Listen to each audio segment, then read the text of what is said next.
Cordial saludo, docente Jenny. Mi nombre es Jennifer Fuentes, integro el grupo número 5, el cual también está conformado por mis compañeros Adrián, Farid y Mayra. Y en esta oportunidad queremos presentarle el análisis de la entrevista realizada al presidente de la Junta de Acción Comunal de la Vereda Dominga en Corintio, Cauca. El objetivo de este trabajo es interpretar desde la psicología social los conceptos que elegimos para trabajar, los cuales fueron el comportamiento social, las actitudes, los sesgos cognitivos y las heurísticas que se reflejaron en el proceso de gestión y construcción del salón comunal de esta comunidad. En mi caso, iniciaré con el tema de actitudes entendidas como las evaluaciones que combinan los pensamientos, las emociones y las conductas, influyendo en cómo interpretamos el mundo y cómo actuamos en él.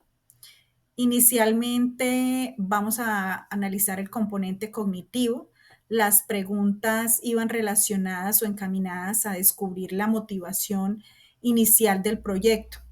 El presidente nos comentaba que todo proyecto comienza con una idea y la idea que ellos compartían era una creencia clara de que el salón comunal representaría progreso, integración y un espacio propio para ellos donde pudieran acceder a educación, cultura y deporte y diferentes actividades. Y esa confianza en la capacidad de ellos de poder autogestionar este proyecto fuera el motor cognitivo que impulsara a soñar con este lugar propio. Seguidamente tenemos el componente afectivo, donde las preguntas nos relacionaban las emociones que se vivieron en el transcurso. Como el presidente también no lo mencionaba, en el proceso pues no todo fue sencillo.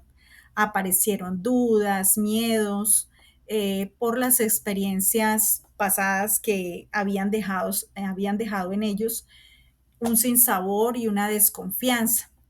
Sin embargo, pues esas emociones se fueron transformando con el paso del tiempo al ver la alegría, al sentir esa alegría cuando se puso la primera piedra, como lo dijo literalmente el presidente. Y poco a poco, pues también la satisfacción de ver este proyecto consolidarse. Aquí se refleja cómo el componente afectivo de las actitudes fue clave en el transcurrir del tiempo para mantener la motivación. El componente conductual lo exploramos con preguntas que nos mostraran cuáles fueron sus acciones. Cuando las creencias y las emociones ya se unen, se van traduciendo en conductas visibles. ¿Y de qué manera fueron visibles? Los vecinos participaban activamente, trabajaron en equipo, mostraron solidaridad, propusieron iniciativas, fueron escuchados, se reforzaron en esa unión y cada acción concreta representó una actitud positiva hacia ese bien común. El cambio de actitudes que habían fue pues inmenso, fue notorio. Un aspecto importante fue que él hablaba sobre que muchos eran escépticos por las mismas experiencias pasadas y eran apáticos, pero poco a poco se fueron involucrando al ver que el líder, el actual presidente y el trabajo en equipo le hicieron saber a las personas que trabajarían de manera conjunta, dándole importancia a cada quien, para que ellos de esta manera vieran el proyecto como propio y asimismo el sentido de pertenencia se consolidara. Hoy el salón es cuidado y valorado por todos y como él lo dice literalmente, hoy todos lo sentimos como nuestro, por eso lo cuidamos y lo preservamos. En este caso demuestra cómo las actitudes colectivas pueden transformar realidades. Eh, lo que lo cognitivo, lo afectivo y lo conductual se unieron para convertir este sueño en una obra tangible y más allá de eso en un símbolo de unidad comunitaria, con esta base, mis compañeros continuarán profundizando en los otros aspectos de psicología social, como el comportamiento social, los sesgos y las heurísticas, que también estuvieron presentes en este proceso comunitario. Muchas gracias. Un saludo muy especial para todos y cada uno de los presentes. Es para mí un gusto poderme dirigir y dar continuidad a esta socialización de la fase número 3 de psicología social. En este momento vamos a hablar entonces o abordar más bien el tema de comportamiento conducta social que planteado por Murallas y Machado y la UDI, pues nos plantean que este concepto tiene que ver con el conjunto de acciones y reacciones que las personas tienen en interacción con otros, influenciadas por las normas, por los roles y por los contextos sociales. De tal manera, como se puede observar entonces en pantalla, vemos cómo ese comportamiento o conducta social se puede ver reflejado en el trabajo, con los amigos, en la educación a nivel familiar. De tal manera que en los diferentes lugares y contextos donde nos encontremos, ese comportamiento o conducta social se va a ver reflejada. Es por ello que nosotros como equipo colaborativo número 5 hemos decidido que el colectivo social que entrevistamos para el desarrollo de esta fase número 3 es la Junta de Acción Comunal de la Vereda Dominga del municipio de Corinto, Cauca. El tema central entonces de esta entrevista tiene que ver con el proyecto de gestión y construcción de un proyecto de salón comunitario que requería esta comunidad. El objetivo de la entrevista que se llevó a cabo al presidente de la Junta de Acción Comunal, el señor José Velasco, fue reconocer algunos aspectos relacionados con el proceso comunitario llevado a cabo en la ejecución del proyecto de construcción del Salón Comunal de la Vereda Dominga del municipio de Corinto, Cauca. Pero nos vamos a centrar en esta sustentación específica en cómo se reflejó los comportamientos de la gente en el desarrollo de este proyecto. Para ello, el presidente de la Junta de Acción Comunal nos habla de 5 elementos fundamentales en los que se centra esta ejecución, este trabajo que es supremamente maravilloso. El primero, que tiene que ver con la reacción de la gente. Entonces, a cada miembro se le dio la importancia correspondiente, hubo apropiación del proyecto, las ideas fueron pertinentes, se le dio la importancia a cada uno de los integrantes y cada quien aportó a la construcción del reconocimiento del otro para poder de esta manera visualizarlo y generar trabajo comunitario. Y de esa forma fue que se mejoró la relación entre los miembros de la comunidad. Un segundo pilar fundamental nos habla el presidente de la Junta de Acción Comunal, que el comportamiento que se demostró, que se evidenció en el trabajo colectivo, fue trabajo en equipo, todos fueron partes fundamentales porque fueron líderes, se trabajó por bloques de líderes, de tal manera que no era un solo líder el presidente de la Junta de Acción Comunal, sino que cada uno de los miembros también fue líder en este proceso. Hubo el reconocimiento del otro, se destacó la fortaleza de la comunidad, porque cada uno era parte importante de este ejercicio comunitario. Un tercer pilar fundamental tiene que ver con la afectación positiva de este proyecto en esta comunidad de la Vereda Dominga, donde se afectó positivamente a la comunidad, hubo un grupo más unido, una comunidad más dispuesta a sacar adelante el proceso comunitario, a aportar cada uno a la construcción de un proyecto que se considera como propio. Un cuarto pilar fundamental fue cómo se enfrentaron los obstáculos en el desarrollo de este proyecto y para ello la democratización de la voz fue fundamental.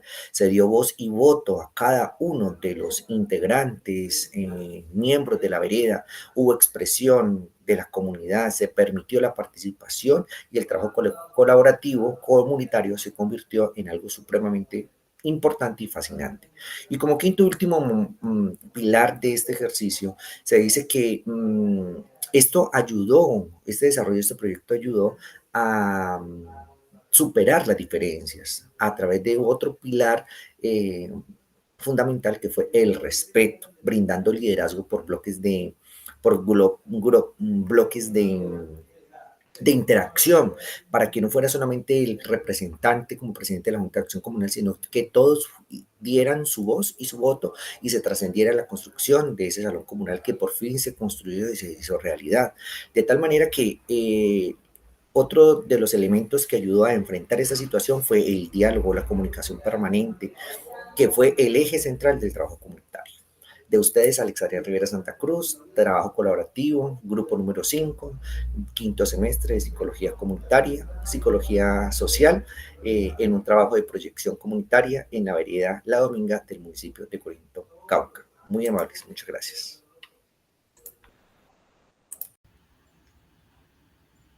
Hola, mi nombre es Mayra Sanabria.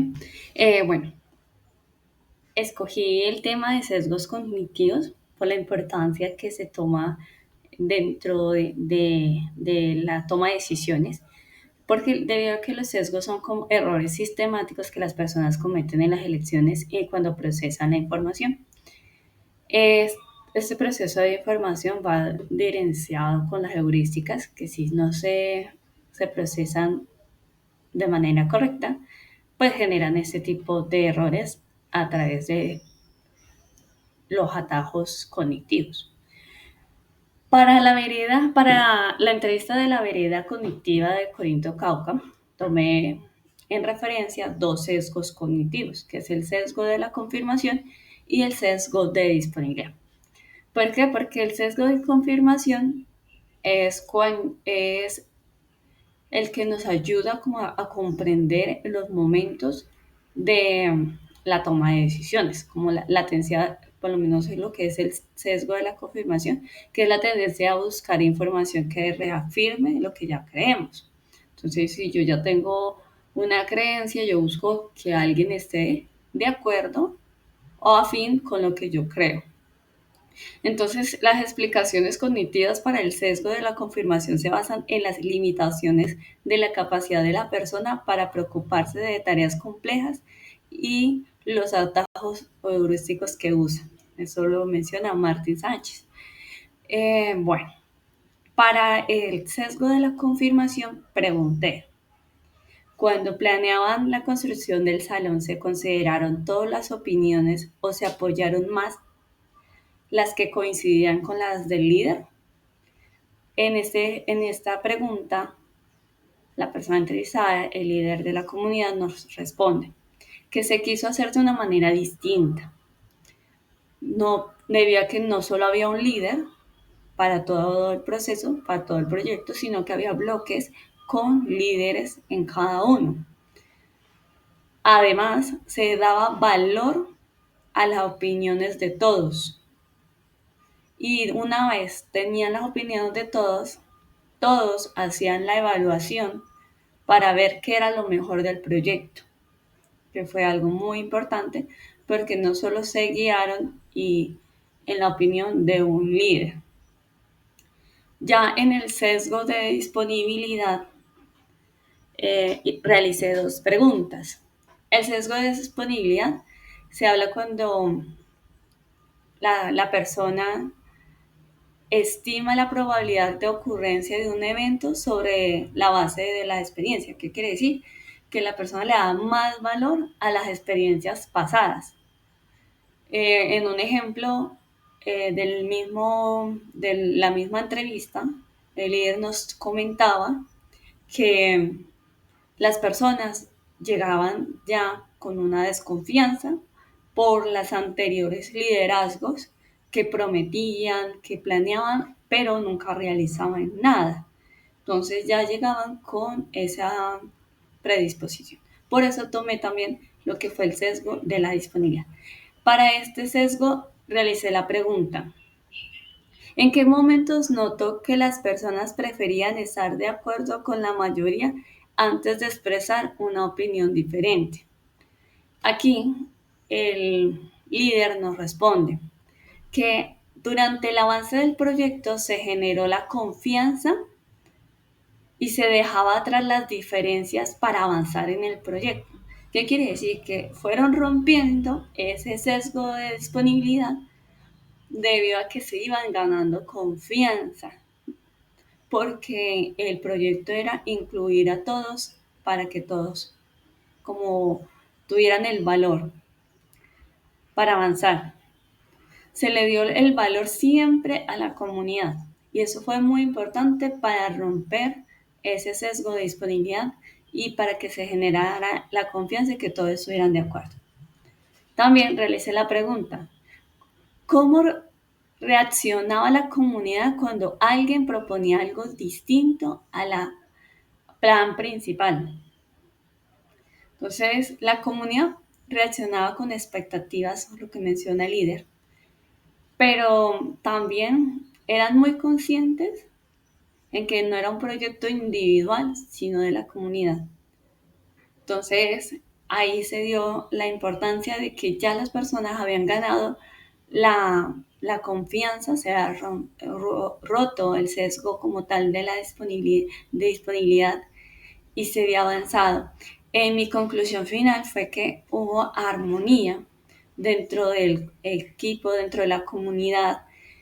Se rompieron esos sesgos anteriores y las personas lograron evitarlos para que se generara la culminación del proyecto. Eso fue como el aprendizaje tomado desde los sesgos. También incluí en la presentación la imagen del entrevistado, ahí en la Meet, y también el link de la entrevista. Muchas gracias. Hola compañeros, un saludo para todos. Mi nombre es Farid Gamba, estudiante de Psicología Virtual de la UDI. A continuación les vengo a compartir el análisis de la entrevista que se le hizo al presidente de la JAC con relación a las heurísticas. Para hablar de las heurísticas, primero tenemos que definirlas. Las heurísticas se definen como las estrategias utilizadas por el ser humano para emitir un juicio, realizar una estimación, tomar una decisión, tomando como base la información interna que se posee a partir de la experiencia. Etimológicamente hablando, proviene del griego eurisco, que significa hallar, inventar o descubrir. Si hablamos de heurísticas, tenemos que dividirlas en 4 tipos de heurísticas. La primera es la disponibilidad. Para Silva y Silva en el 2004, los seres humanos piensan que un evento es más probable si lo recuerdan con mayor facilidad, evidenciando cómo la memoria determina las estimaciones, evaluaciones y decisiones de las personas. Para analizar el impacto de esta primera heurística en la JAC, le preguntamos al presidente que si cuando él tomaba una decisión para la comunidad, solía recordar primero experiencias pasadas y si eso influía en lo que decidía. En su respuesta, el presidente reconoció que al inicio de los proyectos comunitarios sí se basaban en experiencias pasadas, diciendo de manera textual: teníamos que hablar de lo que nos había sucedido porque era un punto de partida. Esto indica el uso de la heurística de disponibilidad, donde la memoria de las experiencias previas influye en la toma de decisiones. Sin embargo, él también enfatiza que con el tiempo dejaron de depender tanto del pasado y comenzaron a confiar en su capacidad y en la del grupo, lo que refleja un desarrollo hacia la toma de decisiones de manera más autónoma y reflexiva, sin quedar atrapados en recuerdos previos. Con esto podemos interpretar que, al principio, la memoria de experiencias previas servía como una guía y referencia, y con la práctica y el empoderamiento del grupo, esto disminuyó y la dependencia de los recuerdos pasados se minimizó, mostrando aprendizaje y adaptación. La segunda heurística es la de la representatividad. Esta hace referencia a que tendemos a asignar mayor probabilidad a aquellas cosas que consideramos más representativas en nuestra mente. Se enfoca en lo que percibimos similar o semejante y consideramos que eso es más frecuente. Para evidenciar esta heurística en la JAD, le preguntamos al presidente si le había pasado que juzgara una propuesta comunitaria basándose en los estereotipos de las personas involucradas y si había tenido consecuencias por ello.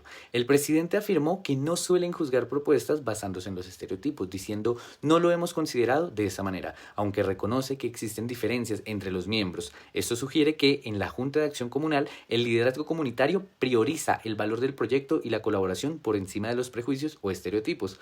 Con base en esto podemos interpretar que la toma de decisiones no está dominada por la heurística de la representatividad, sino por la meta colectiva y el reconocimiento del valor de cada participante. Esto indica un proceso consciente de inclusión y análisis más allá de los atajes mentales basados en los estereotipos. Para la heurística de anclaje, que es la que se usa para generar estimaciones sesgadas por un valor conocido anteriormente, se le preguntó: cuando la comunidad recibe propuestas o cifras, ¿siente que la primera cifra, dato o propuesta que escuchan influye en lo que finalmente decidan? En su respuesta reconoció que la primera cifra o idea sí influye en la percepción inicial de los proyectos, diciendo: nuestra idea en la cabeza era inicialmente muy grande, pero luego ajustaban sus expectativas y planes para que fueran más realizables y tangibles. Esto muestra un ejemplo clásico de anclaje. La primera información establece un punto de referencia, pero en este caso se complementan con reflexión y análisis colectivo para analizar las decisiones más equilibradas. El anclaje afecta afecta la visión inicial, pero la participación del grupo y la racionalidad permiten ajustar los objetivos a la realidad.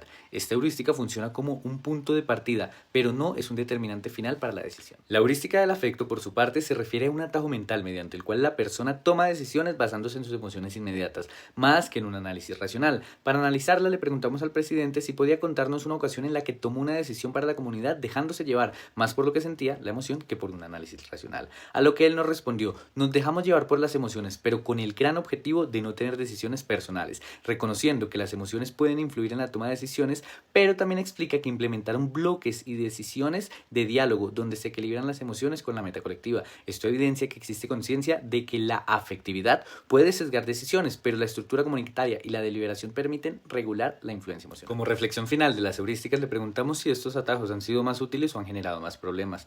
¿Qué estrategias se podrían aplicar para evitar equivocarse cuando se debe tomar una decisión rápida? El presidente concluyó que los atajos mentales pueden ser problemáticos si se usan sin reflexión. Además de eso, las estrategias efectivas incluyen un diálogo, participación del grupo y análisis colectivo de las decisiones, lo que permite mantener la racionalidad y la identidad del proyecto. De esta manera podemos interpretar que la Junta de Acción Comunal logra un equilibrio entre las heurísticas y el razonamiento consciente. Además de eso, las heurísticas no se eliminan, pero se modulan mediante la estructura organizativa y el enfoque en metas comunes.